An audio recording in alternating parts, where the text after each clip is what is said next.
এ সংসারে কেউ নয় আপন। ওহিটা গো, ওহিটা আমার নাতিন গো।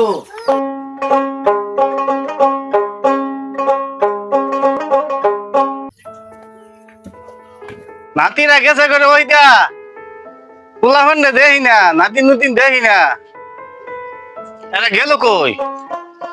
এগুলো দেখতাছি না। নাতিন হইলো আমার গলজার বুড়া। কই রে তোরা, কই গেছ? ডাকতাছি যে ঘরে কেউ নাই তোরা। নাতিন নতুন আমার গলজার বুড়া তোরা করে ঘরে তোরা অস্থির হইস না। একজনে কইছিলি খয়ের লাড়ু আরো তোর ঘরে থিয়া যা।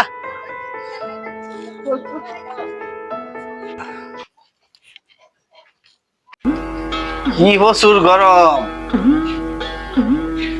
শরীর গরমে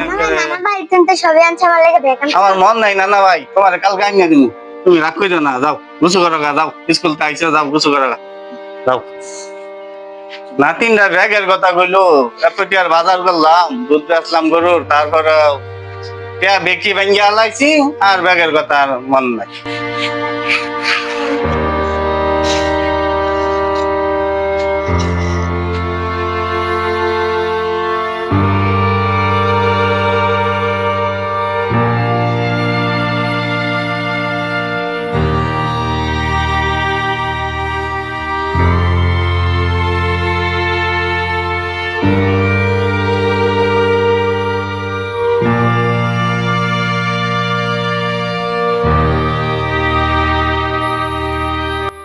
রহিম চাচার মতো লাগতেছে না রে চাচা?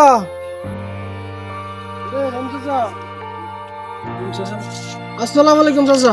ওয়ালাইকুম সালাম। ভালো আছেন বাবা? বাবাজি ভালোই আছি। আমাদের বাড়িতে যাইন, বেড়াইতে যাই। আচ্ছা ঠিক আছে বাবাজি, যাই যা। আমাদের বাড়িতে তো আসা যায় বন্ধ করে দিচ্ছেন। ঠিক আছে। নাতিদের শরীর ভালো আছে? হ্যাঁ ভালোই।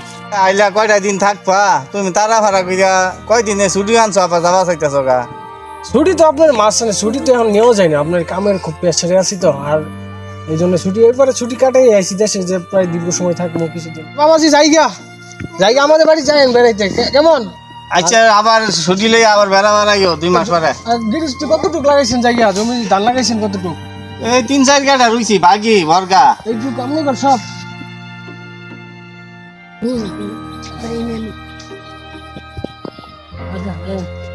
ইনি হলেন আমাদের রহিম চাচা। সারাটা জীবন শুধু কষ্ট করে গেল, এখন 2 নাতিকে নিয়ে তার সংসার। রহিম চাচা তার নাতিদেরকে খুব ভালোবাসেন। ছোটবেলায় তাদের বাবা মা মারা যায়, সে ছোট থেকে লালন পালন করছে।